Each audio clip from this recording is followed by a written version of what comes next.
Whoa. Oh, whoa. Whoa. Whoa. It's the illusion reporting from somewhere on Matrix Earth. All right. It's another sober Wednesday under our belt. Fired up, man. Fantastic. We are officially in the it's still light out. Sobriety with it being light out. And so we're here, Sober Wednesday, the hour dedicated to offering a solution to those who suffer. Whatever you suffer from, whether it's alcoholism, drug addiction, overeating, undereating, bad relationships, trauma, sex, gambling, whatever is blocking you from having a bountiful and beautiful relationship with the God of your understanding. And let it be said, those things that I just mentioned, they aren't what's blocking you from that relationship. They are the remedy for what is blocking you. So we got to get past the stuff that you're using as the remedy down to the stuff that is causing the disharmony with the God of your understanding. Brendo, appreciate the support. Oso, big yiv, bug yiv.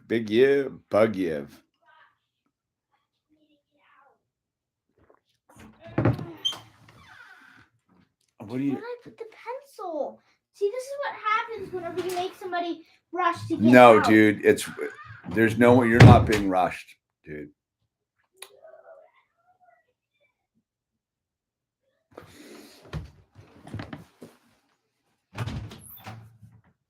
I'm telling you, Owl. I'm telling you, if I hear it from in there, I'm not anymore. Okay, I apologize. You're being rude and disruptive, and it's my time.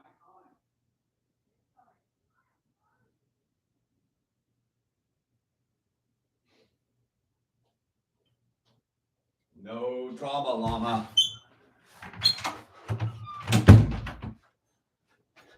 Had to go straighten out the youth, man. BB, I appreciate that. Thank you. So yeah, as an alcoholic, drug addict, lunatic, drama king, all of the above, sugar eater, smoker, this and that. I suffer from all those predicaments. Yep. And so we're here. So wherever you are out there, right? You might, and again, this is mainly going so people have realized that you just got to make it through the day. There's a reason to live. You don't need to take it all so seriously and kill yourself. Let's be clear. Like, this started because people were killing themselves because they had nowhere to go. And one of the great resources that's out there is what I found in the rooms of Alcoholics Anonymous. And yet most people don't have a way to get in there because they're not drinking's not their problem. Drugs aren't their problem. Their problem is whatever they're using to mask their discomfort for their life down here on this terrestrial plane of the 3 dimensions and the 5 senses. And it's hard to find God of your understanding when you're clouded with obsession to the things that are masking the pain, right? So it's all about kind of getting to the pain. It really, I mean, at the end of the day, that's why you got to go face yourself in the mirror, but we don't face ourselves alone. That's the point. That is the point of it. We don't face ourselves alone because that might be too much. It's a little bit hard. It gets easier. It definitely gets easier. So with that said, I usually open with the serenity prayer. God, grant me the serenity to accept the things I cannot change, the courage to change the things I can, and the wisdom to know the difference. Amen. And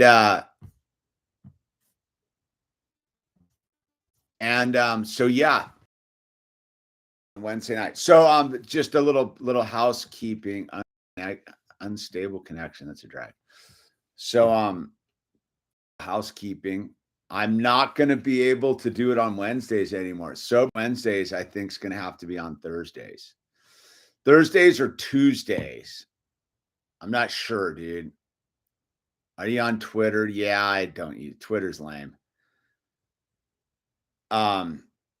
Tuesdays or Thursdays. I think I'm probably going to shoot for Thursdays and do sober Wednesdays on Thursdays. We'll keep the name, but the day will change, right? So we did the Serenity Prayer, and I'm going to read chapter 5 on how it works from the big book Alcoholics Anonymous. And this is not affiliated with AA. We're not endorsing AA nor condemning AA. We're using the literature that is AA's chapter 5, how it works, because it's a pretty powerful 2 pages. It's a template and an outline for how you might be able to rid yourself of the pain that is keeping you from God. Because at the end of the day, it really is about getting back to God and getting closer with God. So here it is. Chapter 5, how it works. PBN. Thank you, dude. How it works. Rarely have we seen a person fail who has thoroughly followed our path. Those who do not recover are people who cannot or will not completely give themselves to this program. Usually men and women who are constitutionally incapable of being honest with themselves. There are such unfortunates. They are not at fault. They seem to have been born that way. They are naturally incapable of grasping and developing a manner of living which demands rigorous honesty. Their chances are less than average. There are those, too, who suffer from grave emotional and mental disorders, but many of them do recover if they have the capacity to be honest. Our stories disclose in a general way what we used to be like, what happened, and what we're like now. If you decided you want what we have and are willing to go to any length to get it, then you're ready to take certain steps. At some of these, we balked. We thought we could find an easier, softer way, but we could not. With all the earnestness in our heart, we beg of you to be fearless and thorough from the very start. Some of us have tried to hold on to our old ideas, and the result was nil until we let go. Absolutely. Remember, we deal with alcohol, cunning, baffling, and powerful. Without help, it is too much for us, but there is one who has all power. That one is God. May you find him now. Half measures availed us nothing. We stood at the turning point. We asked his protection and care with complete abandon. Here are the steps we took, which are suggested as a program of recovery. 1, we admitted we were powerless over alcohol, that our lives had become unmanageable. 2, came to believe that all power greater than ourselves could restore us to sanity. 3, made a decision to turn our will and our lives over to the care of God as we understood him. 4, made a searching and fearless moral inventory of ourselves. 5, admitted to God, to ourselves, and to another human being the exact nature of our wrongs. 6, we're entirely ready to have God remove all these defects of character. 7, humbly asked him to remove our shortcomings. 8, made a list of all persons we had harmed and became willing to make amends to them all. 9, made direct amends to such people wherever possible, except when to do so would injure them or others. 10, continued to take personal inventory, and when we were wrong, promptly admitted it. 11, sought through prayer and meditation to improve our conscious contact with God as we understood him, praying only for his knowledge of his will for us and the power to carry that out. 12, having had a spiritual awakening as a result of these steps, we tried to carry this message to alcoholics and to practice these principles in all of our affairs. Many of us exclaimed, "What in order? I cannot go through with it." Do not be discouraged. No one among us has been able to maintain anything like perfect adherence to these principles. We're not saints. The point is that we're willing to grow along spiritual lines. The principles we have set down are guides to progress.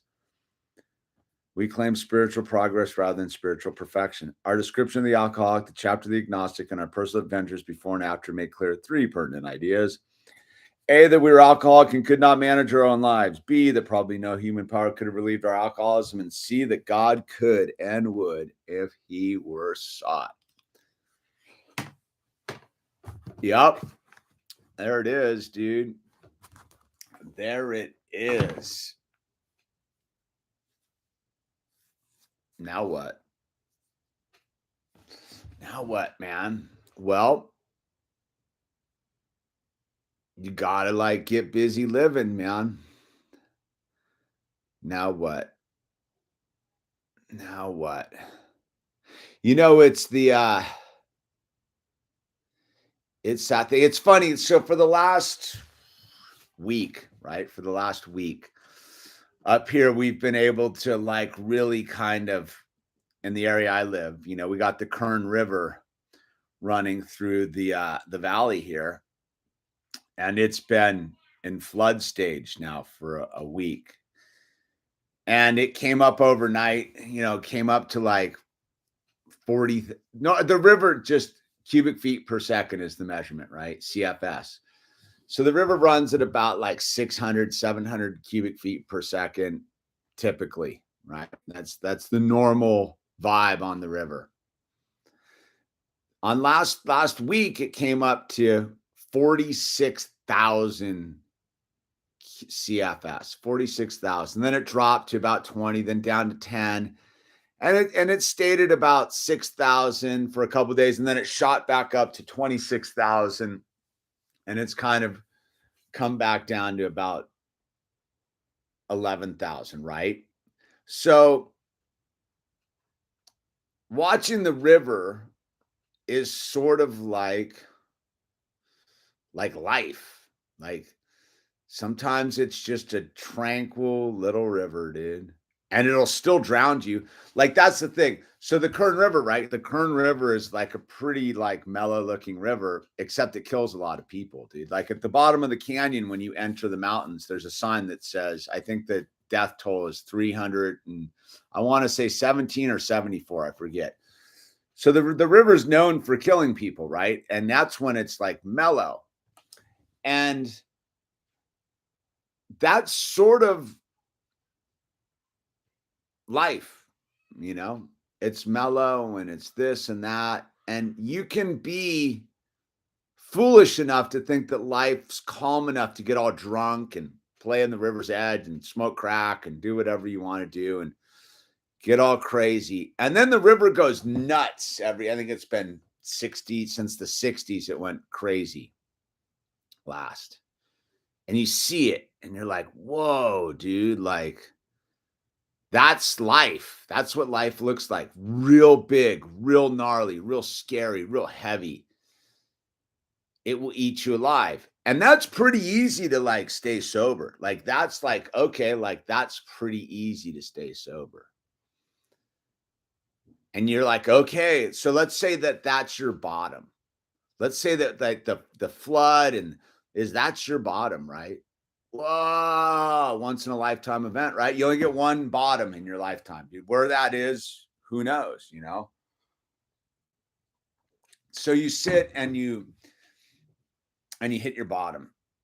And just like the river right now, it's like the beginning of it all is just flood stages, reducing flood stages, floods going back up, coming back down to, and then at a certain point, like the river returns back to the 600 CFS, right? The 600 CFS, and your average person forgets about that and like goes, 3 or 4 years from now, they're like, yeah, I'm going to build my house right on the river's edge, dude. I'm going to put my stay in the trailer next to the river's edge. I like the river. River's nice. River's life, right? And you forget, but see, the alcoholic, in order to stay sober, can never forget about the flood stage, the flood, right? So you don't want to be on the river's edge. The river's gnarly, dude. Powerful, take you away. So you want to go get with God, right? And where's God? God's over on a nice, elevated, flat piece of land, realistically, where your foundation's solid, man. Where your foundation is not threatened by mudslides and water, and it's just sort of over out of the thing. And what I mean by like the perfect example is we wouldn't have known it was flooding here. Like over where we are, like in our little home, our little ranch, where it's we're on a flat little piece, and there's a slope to it, but there's like flat piece. There's nothing, there's nothing coming through here. There's no mudslides, nothing, dude. It's just a safe little piece of land where God put us, right? Well, we wouldn't have known that there was a flood going on at all. Besides, I mean, it was raining super hard, but and then the alerts started going off, right? And the alerts were like, let's say that's another person who's asking for help. Hey, dude, river's going crazy. And you go down and you see, and you're like, oh, wow, that's why I live over with God in the flatlands. Right. That's why I live at the elevated and on a nice flat piece of land, is because the river's gnarly, dude. That wasn't my best work as on metaphor, dude, but it just reminds me of how quick it can all change, right? The river went from 600 CFS to 46,000 CFS in about 6 hours. 6 hours it changed. The whole world changed. And it hasn't mellowed out since, dude. Like it was going bonkers today too, dude. And I think it was at 26,000 CFS last night at this morning at 6 a.m. Back up from 6. So went up 20,000 cubic feet per second. And it really is like, that's what it looks like if you forget. If you forget and just think you can go just dip your toe in the river of alcoholism and addiction, you might get decades of placid water, the whole thing. But eventually, like, the big rain will come, the big snow melt will melt. Oh, I mean, the river's nice. I wouldn't want to live by it. Can convince me to live by the ocean. None of these bodies of water. I don't want to live by a body of water. Why? Because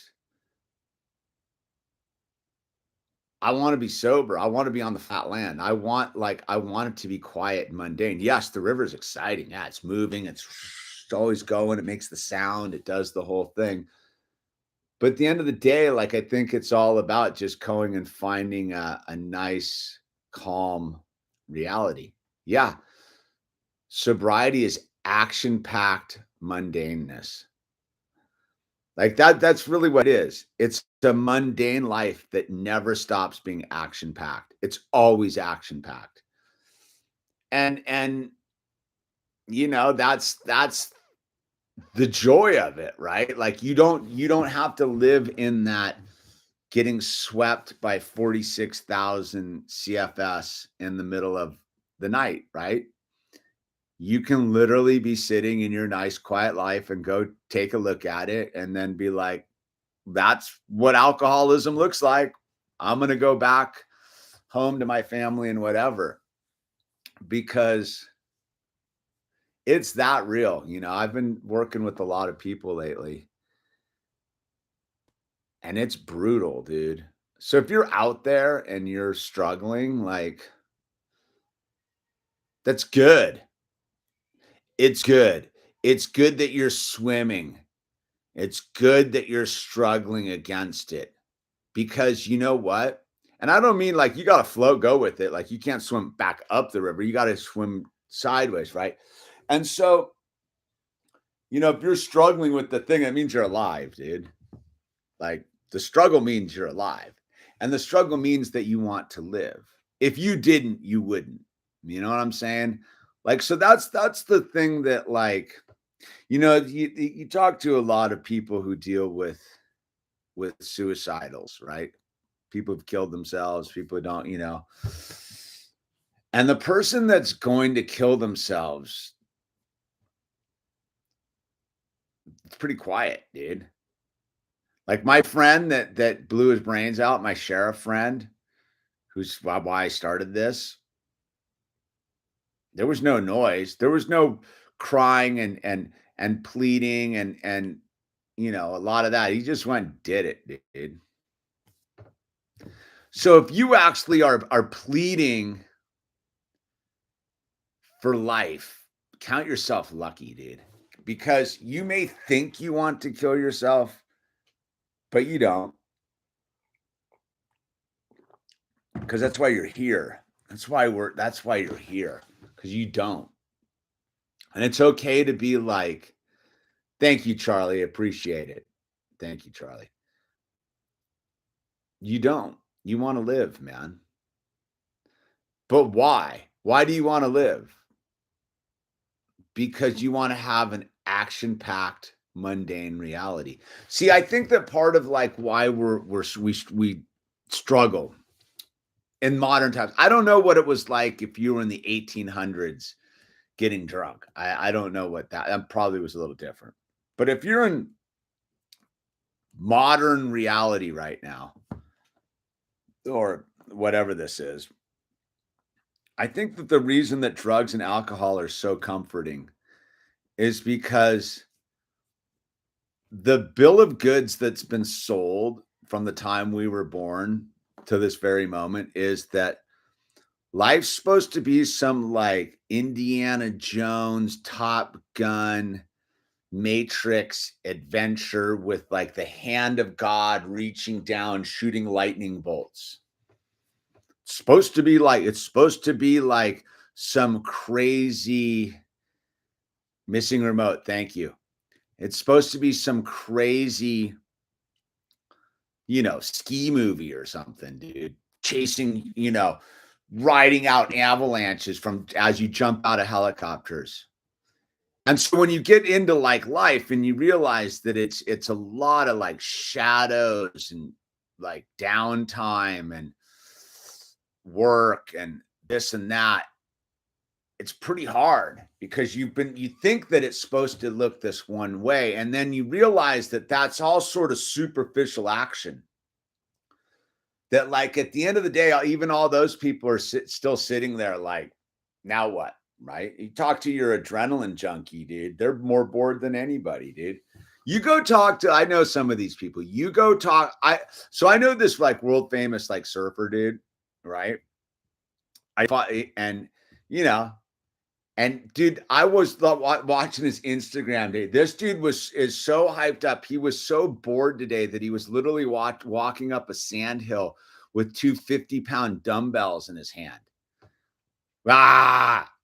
Like that's as crazy as smoking crack with trannies in a shanty town, dude, in my book. Like, yeah, I get it. You're not staying fit doing that, dude. You're just destroying your body because the quicker that you can destroy your body, like the quicker you can just, get out of this thing. Right.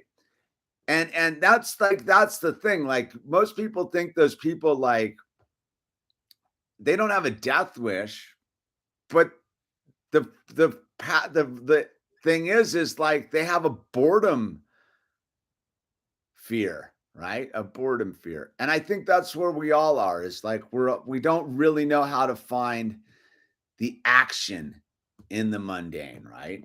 I suffer from the same thing, dude. I sit some days and I'm like, I didn't get anything done. Today is a little bit like that.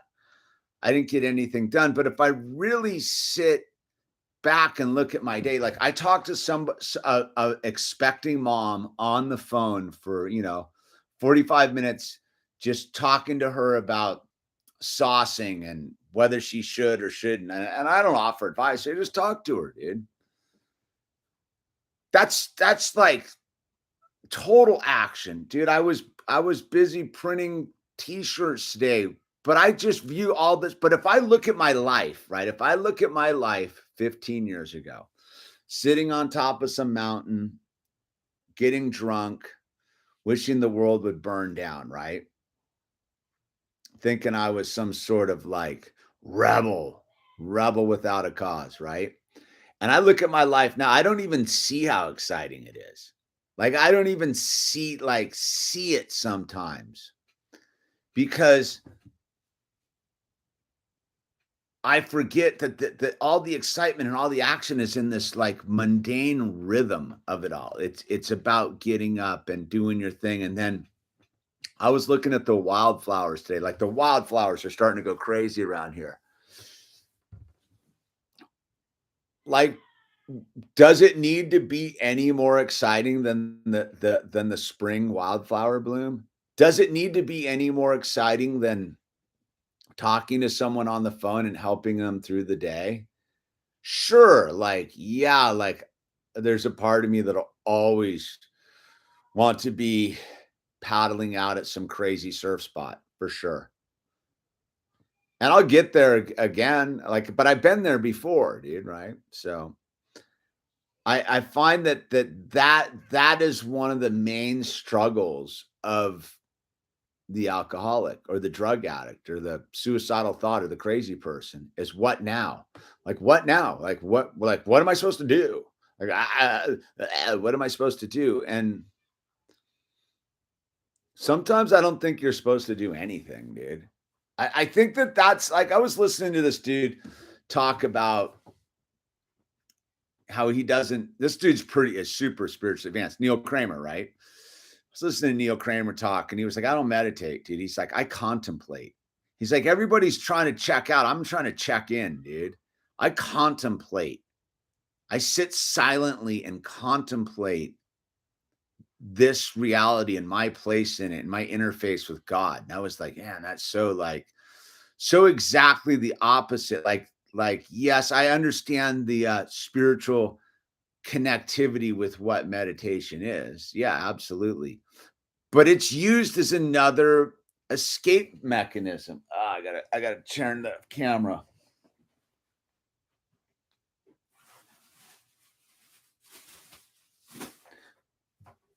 To your super advanced spiritual hunter, like meditation is not about escape. It's not about getting out of the pain. It's about like almost the opposite of it all in a weird way.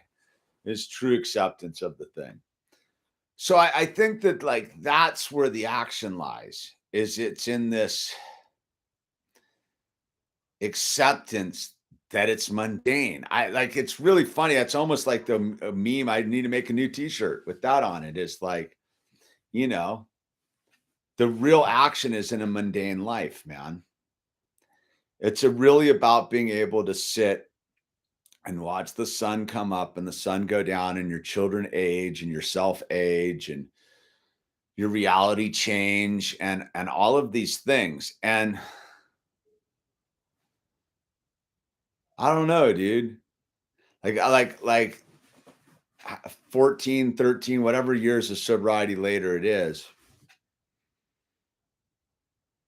I'm finally sober enough to be able to like almost relax. Almost. Closer to being content, but I'm almost relaxed. But I'm not even close, dude. Like compared to where I used to be, Hiroshima, Nagasaki, pre-sobriety, like I'm super tranquilo. But personally, myself, like I'm so uptight. I'm so crazy and out of my mind and just like ready to snap. And I think about what an action sport that is. Like what an action sport that is, like just not losing your mind on a daily basis, dude. Because there's no shortage of like reasons to flip out. And then it's like, I go stand out in my field. And it's true, like the thing that I think's given me the most peace in recent times is the realization that the mountains don't care. I know I say it a lot, but it's like I found it. Like I finally understood what nature is, dude, or what God is, or what it is like the love is so infinite that it just doesn't care. Doesn't care whether I smoke crack, it will still love me. God will still love me if I just picked up a crack pipe. It's me that will hate myself. It's me that will look myself in the mirror and this computer screen and be just like, oh, you blew it, dude. You blew it, dude. You were so close and now you've fallen so far. And it's funny, I was talking to this friend of mine, called me up out of the blues, just pickled and on a bender and just so bummed. And it was funny talking to him and just listening to the reasons, the excuses, right?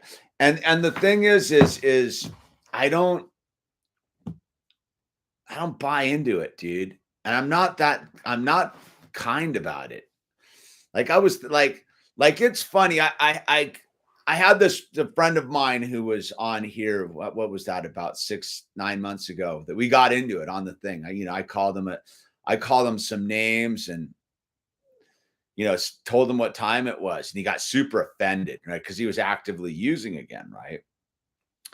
And I remember like we had it out, like he was super bent for a bit, like a week, and then he called and we talked and we were like arguing, right?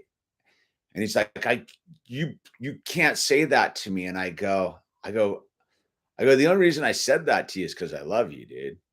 And I would expect you to say the same harsh thing to me, dude. I would expect you to be as brutal to me as I was to you. And it was like, that was like the bridge that we rebuilt on. Is like, I come from that school of thought about this like sobriety in this life, that if you really care for somebody, you'll be brutal, dude, because we're talking about like life.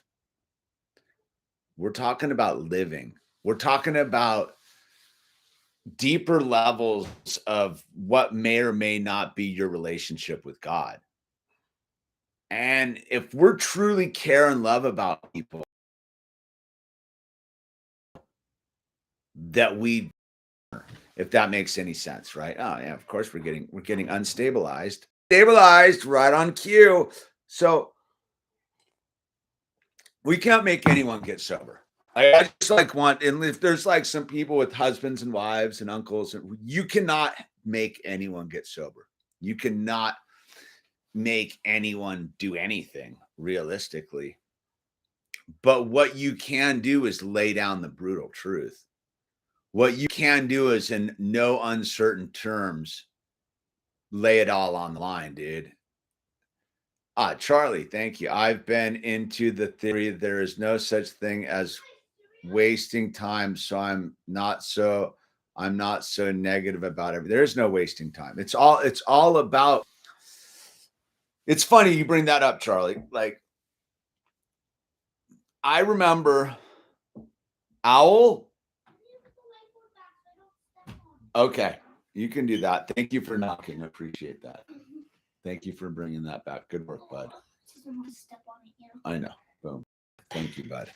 Oops, I should have on the board for this, but that. That's okay. We can get that out when we're done after. All right, let me finish. Let me keep doing what I'm doing here, dude. I'm gonna finish it right now. Okay. But one question: do you have a size frame for that? Because I want to frame that in the house. We'll figure something out. Okay. All right. Can you just build one? Sure, I'll build one for you, buddy. All right. Thanks. You're welcome. Let me just hold on. I got a new thought, but I had trouble with my thing deleting the other day. Let me stop this.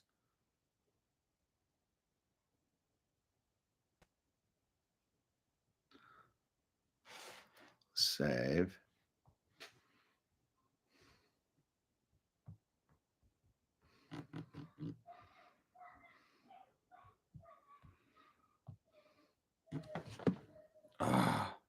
Hold on. Just a second.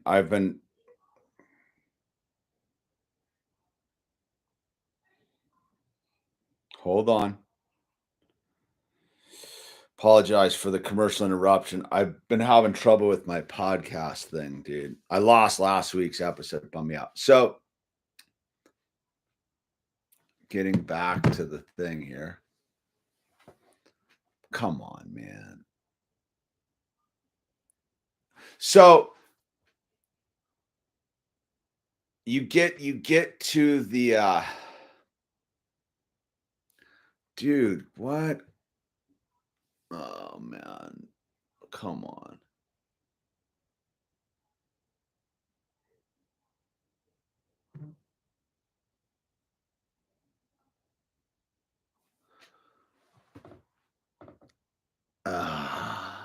It's gonna cry. Whatever. I need to move on in a second. Hold on. So getting back to what Charlie was saying, right? I think that so I was dude, why is my thing giving me such trouble, dude? I've been very disappointed in this.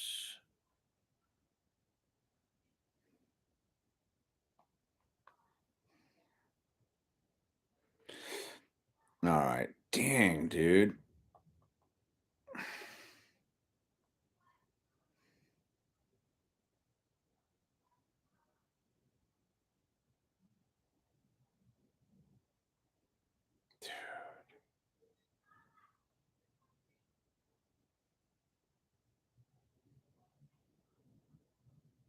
Dude.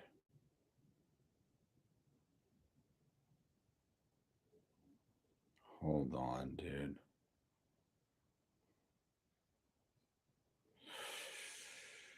All right, I just have to move on. That's disappointing, dude. I gotta let it go. So I was rolling with my spiritual advisor, Joe S, right? Joe Shaughnessy. And we were driving down the road, early sobriety. I think it was like 8, 6, 7, 8 months in there, sometime like that. And we were talking and I was like, dude, I'm just so like I regret or bummed or like regret probably not so much, but I'm bummed that I like wasted so much time to get sober, dude. Basically was the premise of it. Like, God, it took me so long to get here. I was like 40 then, right? I was like, it took me so long to get here. Like, what a waste of time. I can't believe I wasted all that time. And I remember Joe sitting there and being like, are you sure it was a waste of time, dude? And I'm like, what do you mean? He's like, well, if you hadn't been on that adventure, you wouldn't be sitting here in this car with me right now. It was like a big moment because I realized that the journey in the abyss was what got me sober, right?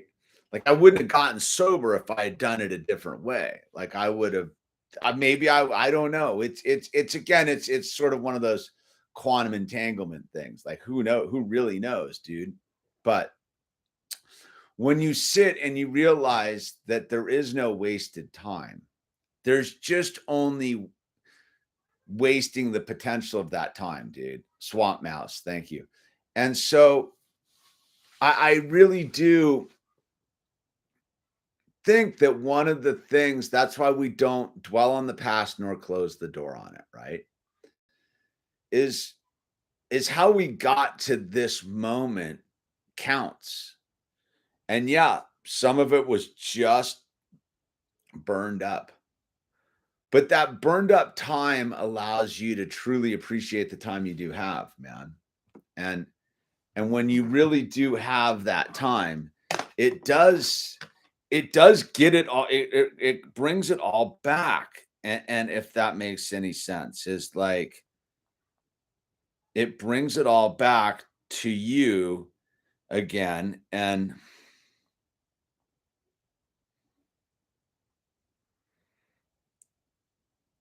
I don't know where.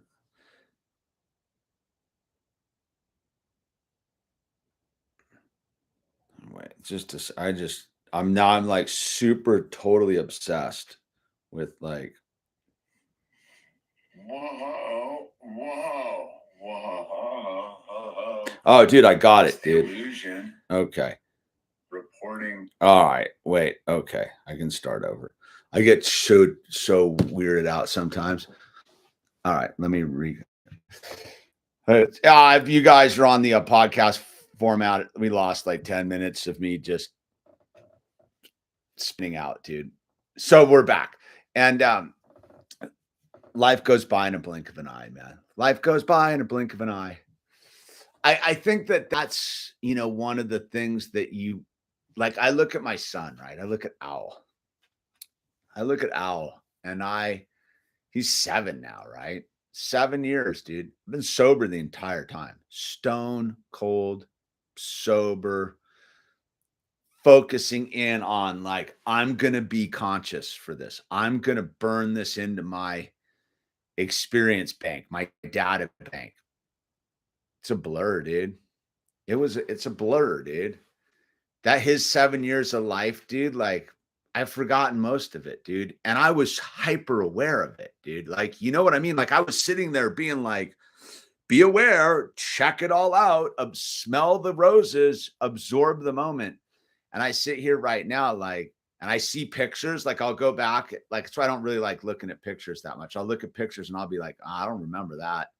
Like I remember it, but I don't like remember it. Like, and so I think that like there's an aspect to that thing where like when you get sober and you realize that like your conscious participation in it with the grace of God and the grace of sobriety, you're only still hanging on to just bits and pieces of it. Like I think back to like being loaded, dude, like how much of that just not even accessible to the data banks, just buried under a mountain of inebriation and spinning out and drugs and drama. Like that's the funny thing about it. Like it goes by so quick. And yet when you're first getting sober, it's like time is like molasses, like quicksand.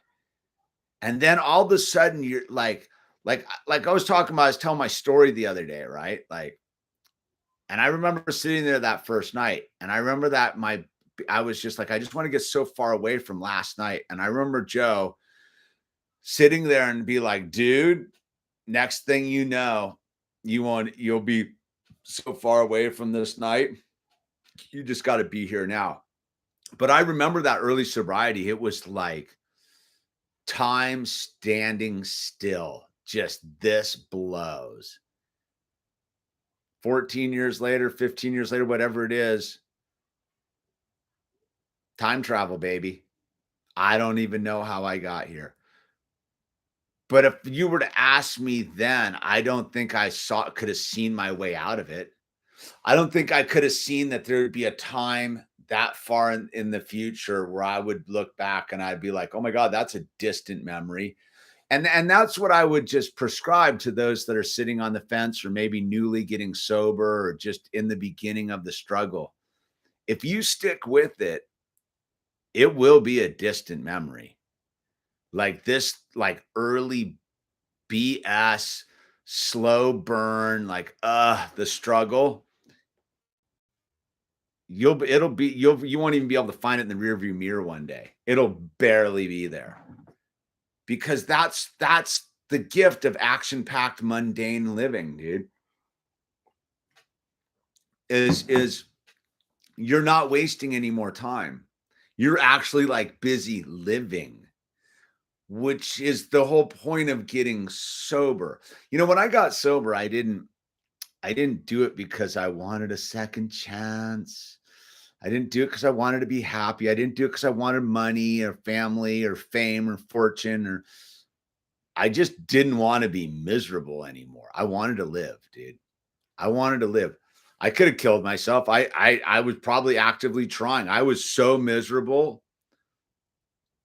And you're talking about a dude who was living like on a $10 million piece of property with an abandoned swimming pool to skate and surfboards and a good job and the whole thing. And I was just over it. And when I got sober, like I did not do it to make friends. I didn't do it to have children or a wife or a ranch I just did it because like I wanted to live, man. At the end of the day, like that's what it was. I sometimes think it's because I couldn't kill myself, but that wasn't the answer. I never wanted to kill myself, though I was actively trying. Because if I wanted to, I would have, dude, right? Like that's sort of the rub. Like most people don't. You know, you talk to those people like they've talked to those people who've survived jumping off the Golden Gate Bridge. And all of them have said the same thing, that they realized the minute they jumped that the biggest mistake they'd ever made in their life was jumping off the bridge, that everything else was inconsequential.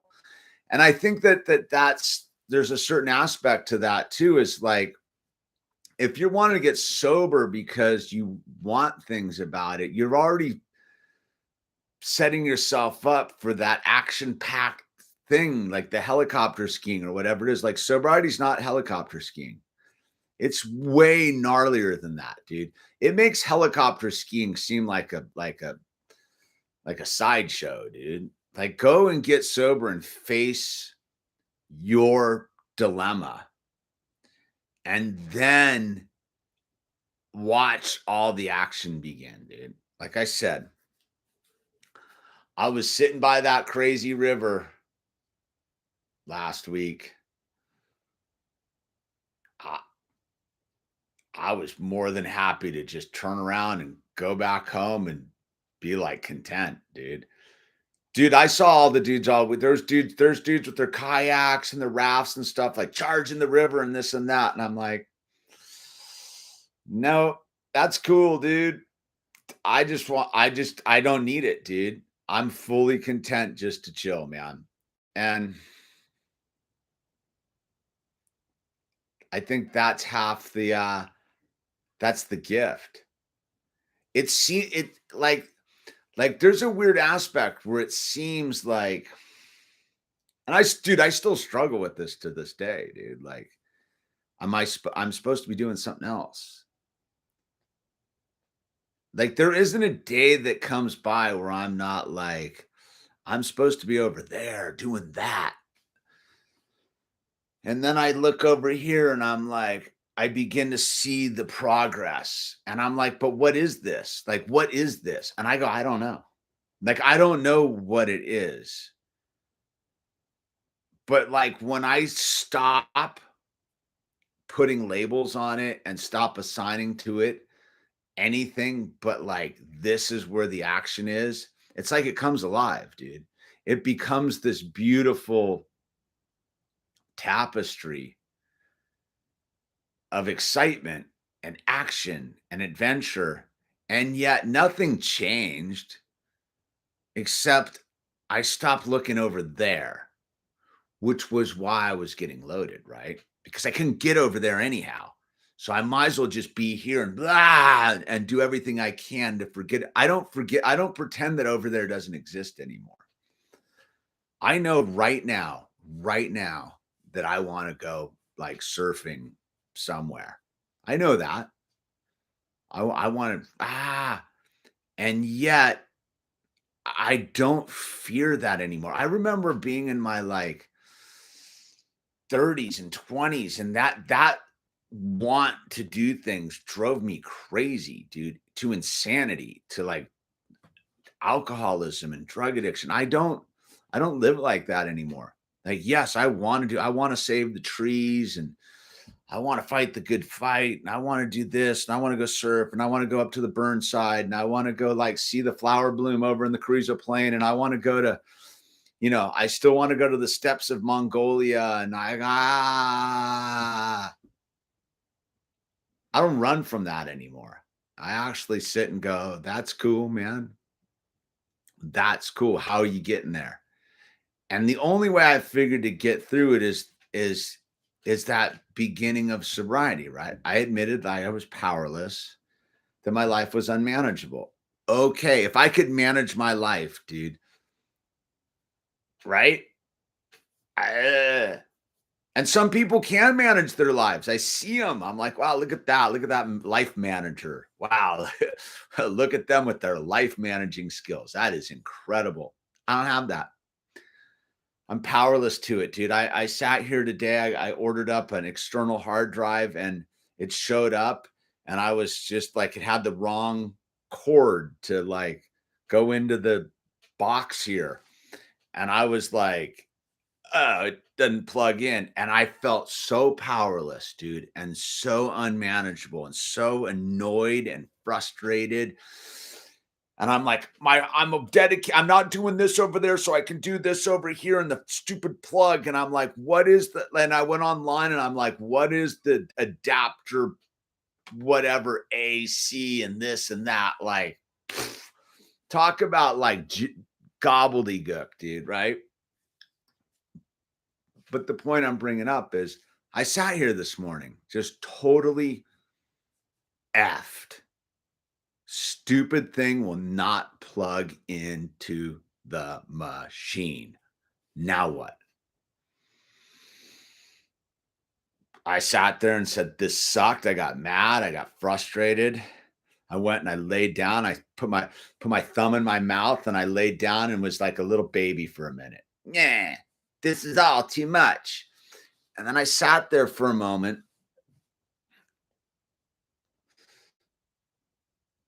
And I was like,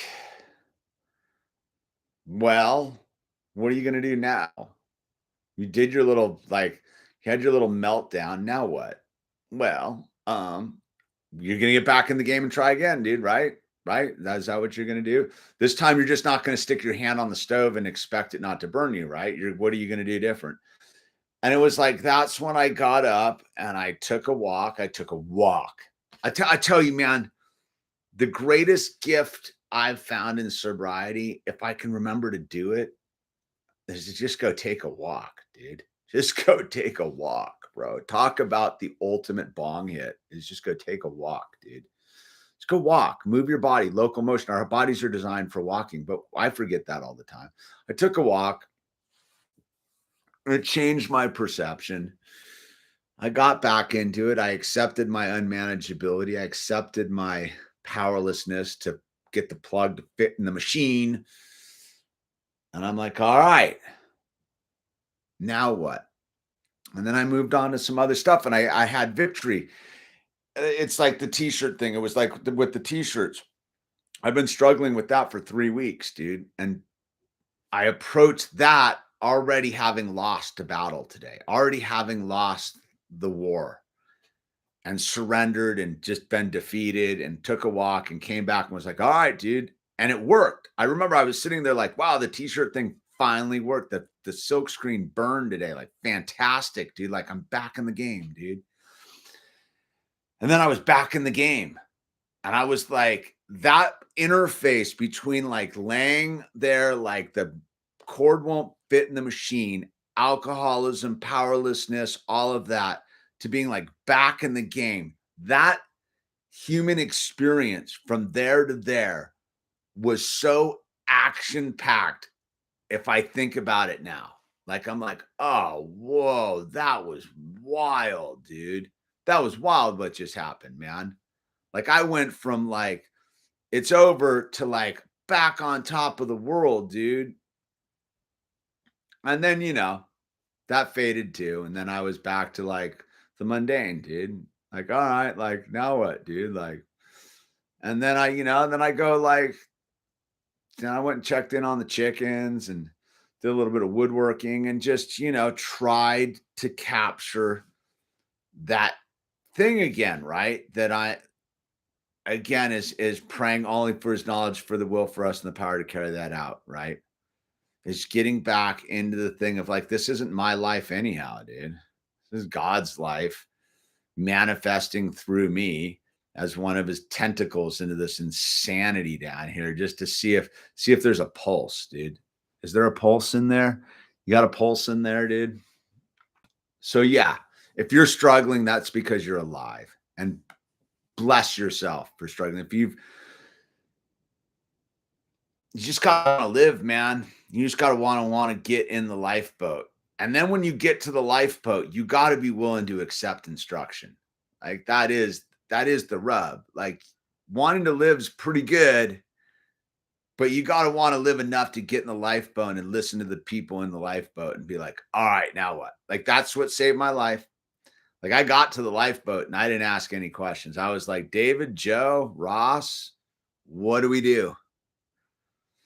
What do I do? And they're like, just follow our lead, dude. Start rowing, bro. Start rowing real hard. Don't stop rowing. I'm still rowing, baby. I'm just still out in that I'm still out in that river of life, rowing to the flatland, man. So anyway, that's kind of all I got. I think. I don't even know what that was all about, but we're sober. I'm sober. There's a path. There's a path forward, everybody. So if you're suicidal and you're thinking about killing yourself, please don't do that. because your life's valuable. We need you. People around you need you. God absolutely loves you. So pick up the phone, call 988 if you're in the United States. 988 is the 3-digit code, suicide prevention line. And call, reach out for help, dude, because you want to live, dude, or you wouldn't even be here for this, dude. You'd already have checked yourself out, dude. So you want to live. Admit that. It's okay to admit you want to live and you don't know how to do it. None of us do, dude. We're all faking it, dude. Everybody's faking it. Even those who are managing the life managers, they don't know what to do either, dude. It's all just a giant fake. So you're not alone, dude. So don't kill yourself because of that. And if you're crazy with mental health issues, there's a solution too. And we're all crazy, dude, because this is madness down here. So don't hold that against yourself, dude. Like, just, again, pick up the phone, ask for some help. 988 is the US suicide prevention number. And what I would also say is, if you want to get sober, like, which I highly advise, dude, like, I can't imagine being loaded right now. If you want to get sober, dude, you can type, and the Canadian suicide prevention number, thank you, Grateful Ed, is 1-833-456-4566, 1-833-456-4566. If you want to get sober, you can pretty much type in your town AA central office and you'll get a bunch of numbers. Pick up the phone, man. It's 2023. It's pick up the phone. Pretty much just pick up the phone. And there is somebody out there who will help you. I got an email today from an expecting mom who just didn't want to be afraid about sauces and what to do. And she just wanted someone to talk to, dude. It's that easy, dude. I was super grateful to talk to her today. Because it reminded me, man. It reminded me where I was at before I had a child, dude. A lot of fear, dude. And I was sober to handle it. So look, the mountains don't care. The river don't care, man. The ocean don't care. The only one who cares is God. So where are you going? Where are you going to go? God has peppered this reality with people who do care. I care. People on the other end of the suicide prevention line care. People in AA care. People in NA care. People care. A lot of people care.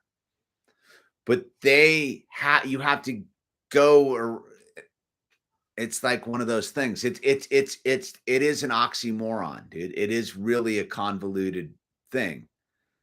But people care. People want to help you. People are good, dude. But at the end of the day, nobody cares, dude. Unless you care. You got to care first about yourself enough to call the people that care and ask for help, dude.